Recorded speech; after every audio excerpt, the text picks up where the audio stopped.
சகாதேவனும் சண்டை செய்கிற போது சகாதேவன் சொல்றாங்க, மாமா நீ மாத்திரம் இல்லைன்னா இந்த கேவலமான தகுதி இல்லாத சூதே ஆடு இருக்க மாட்டாங்க. இவ்வளவு பெரிய பிரச்சனை ஆயிட்டது.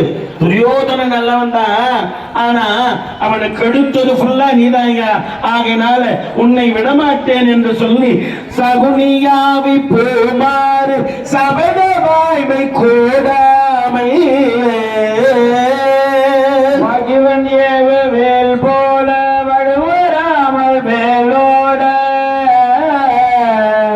உமையோடு மாமாயன் உதவு கூற நேர் வேலை இகழோடு வீணம் வீமனேனல் போர் வேலி.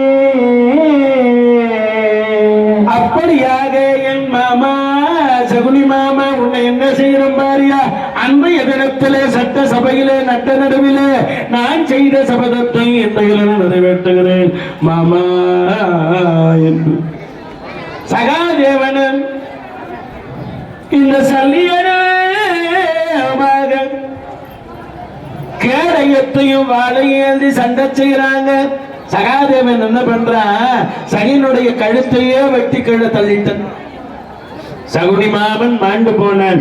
சகுனி மாமன் மாண்ட உடனே ஓகோவென்று அழுகிறான் துரியோதனன். மாமாதான் கூட இருந்தார், மாமாதான் நமக்கு எல்லா விதமான ஆறுதலையும் சொன்னார். இப்ப மாமாவே போயிட்டாரு, இனிமேல் நமக்கு யார் ஆறுதல் சொல்லுவாங்களோ என்று எண்ணிக்கொண்டு மாமன் போன பிறகு அந்த போர்க்களத்தில் இருக்கிற பிணங்களை எல்லாம் பார்த்து அழுகிறான். அங்கோ நான் என்ன பண்ணுவேன், எல்லாம் ஆண்டுட்டாங்களே, இனி இங்க இருப்போமே ஆனால் நம்மை விடமாட்டான் யாரு, அந்த பீமசேனன் என்று சொல்லி யாருக்கும் தெரியாம பிணங்களோடு பிணங்களாக ஒளிந்து ஒளிந்து ஒளிந்து நேரா என்ன பண்ணிட்டான், போர்க்கள பூமியிலிருந்து வெளியே வந்துட்டான். போர்க்கள பூமியிலிருந்து வெளியே வந்து பெரிய கானகம், அந்த கானகத்தின் வழியாக நேரா சமந்த பஞ்சக மடுக்கரை, சமந்த பஞ்சக மடுக்கரை என்று சொல்லக்கூடிய அந்த சமந்த பஞ்சக மடுக்கரைக்கு போனான்.